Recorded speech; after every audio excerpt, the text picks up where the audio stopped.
Bon, du coup, tu vois, tu nous fais les coups foireux avec la boîte Flora. La vidéo du 1er avril qui paraît le 30 mars. Faudrait peut-être un peu mieux choisir les dates, mon grand. Hein, parce que là, ils ont pas capté les gens. Je sais pas, moi.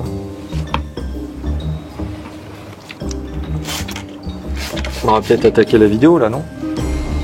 J'ai rangé ça. Allez, moi, je suis prêt.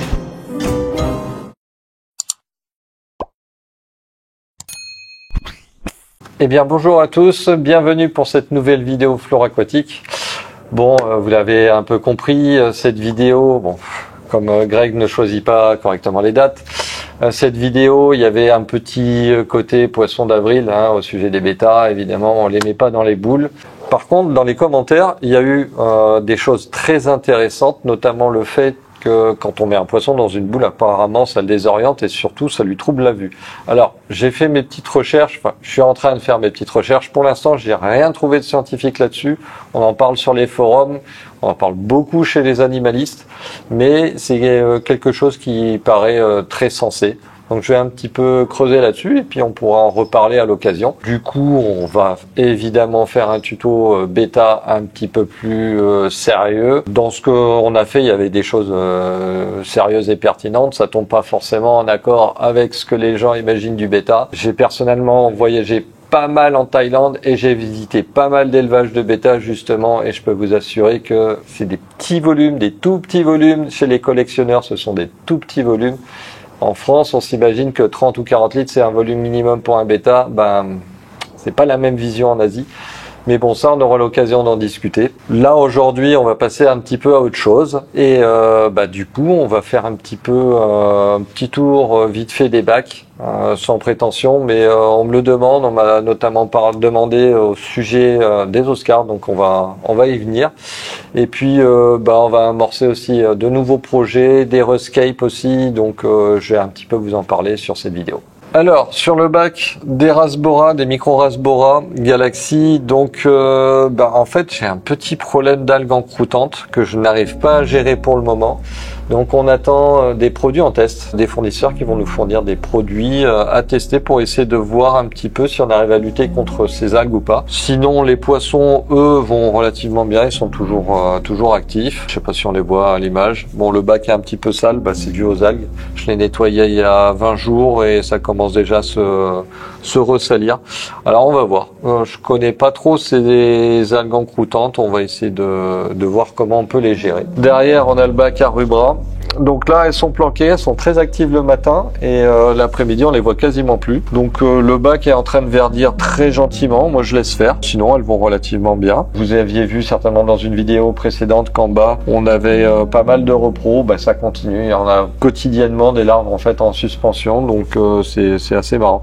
Par contre ici elles se sont pas encore reproduites. Je vais certainement checker à un moment donné, voir si on a des couples ou pas dedans. Si c'est pas le cas, je vais rapatrier ce qu'il faut et puis on va tenter de faire une reproduction dans ce tout petit bac. Tout ce qui était Hardscape, Wabicusa, ça suit son cours. On a juste la toute petite boule où les plantes n'ont pas tenu, elles ont séché en fait. Le reste semble bien se comporter. On va voir ce que ça donne pour la boule au niveau des plantes. Et puis voilà.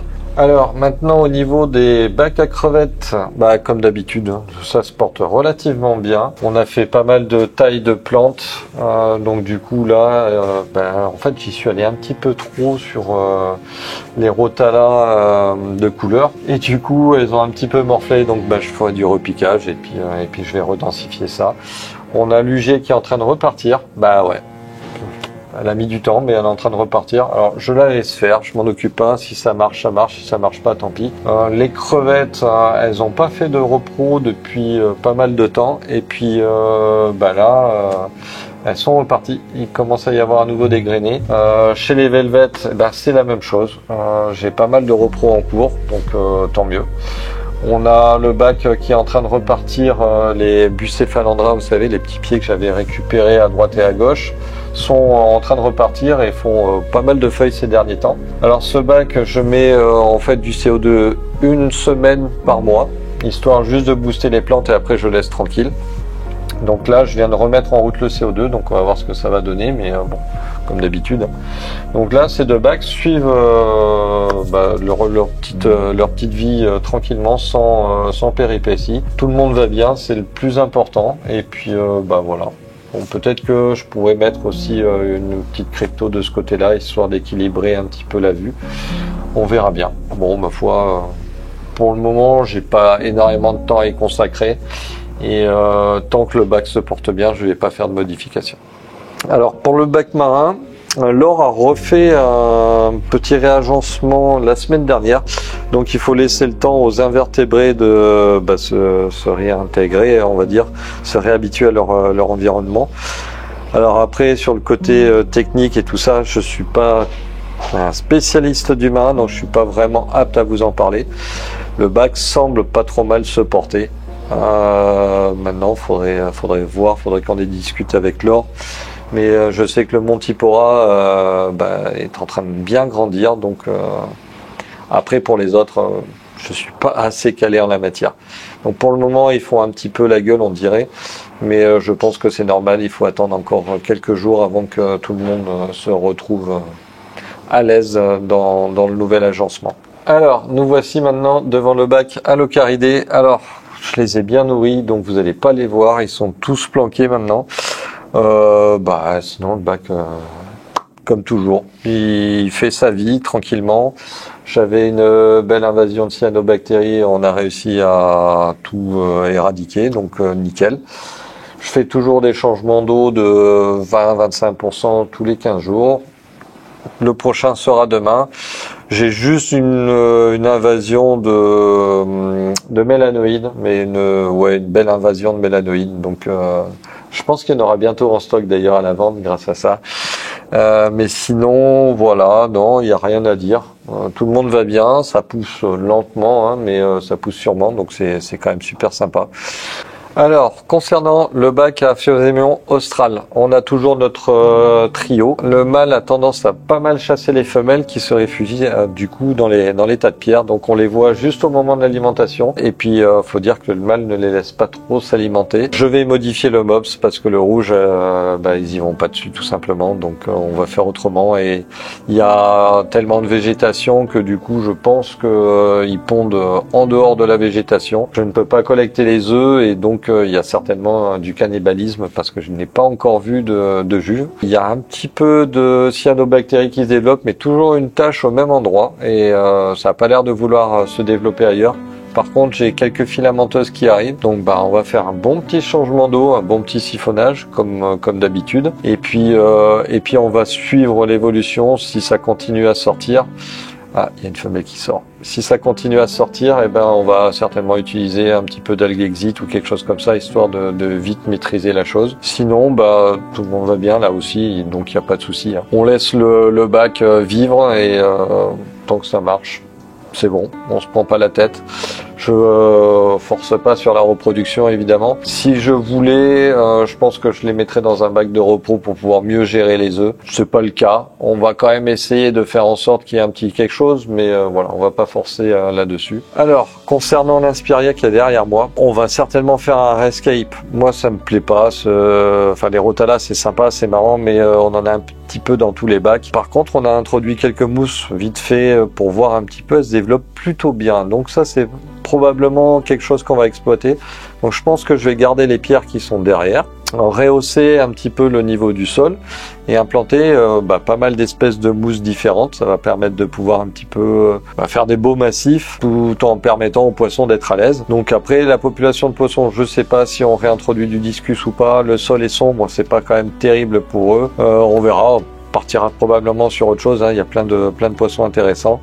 Mais moi je pense que je vais repartir un petit peu sur de la mousse. On a pas mal de variétés, donc ça serait dommage de pas les exploiter. On va mettre peut-être des Bucephalandra et puis d'autres plantes. On va essayer de faire un peu un genre de mountainscape. Bon, ça sera pas très réaliste, mais voilà, avec des beaux massifs de mousse, ça serait un petit peu l'intérêt. On va garder l'avant-plan, je pense. On va voir. Faut qu'on réfléchisse là-dessus. On a pas mal de projets, donc du coup, on va prendre notre temps pour les réaliser. Alors, vous nous l'avez demandé. On va vous montrer, ou remontrer plutôt, les Oscars. Écoutez, ma foi, ils vont très bien.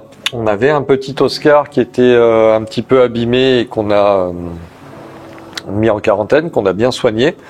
On l'a introduit dans le bac, ça s'est bien passé jusqu'à un moment donné où en fait il a sauté du bac tout simplement. Donc c'est un petit peu dommage, donc on l'a perdu. Il faut, des fois quand ça se passe pas bien, il faut le dire aussi. Le bac était un petit peu trouble à un moment donné, il s'est éclairci. Il faut dire un truc aussi, c'est qu'on a rajouté une deuxième pompe, donc on a 3000 litres de filtration. Alors moi je suis un adepte des gros filtres, des gros brassages, mais c'est pas toujours la bonne solution. On peut vite choper des algues type corne de cerf et tout ça. Bon, pour le moment, ça se passe bien. On va surveiller ça. Au pire, on règle en général le débit. Allez. Voilà. Donc, voilà, ce sont des petits poissons, de gros petits poissons assez sympas, assez pépères. Pas toujours tendres entre eux. Ça fait déjà attraper les doigts. Hein. Quand j'interviens dans le bac, je mets des pinces. J'aime pas trop me faire bousculer, on va dire ça comme ça.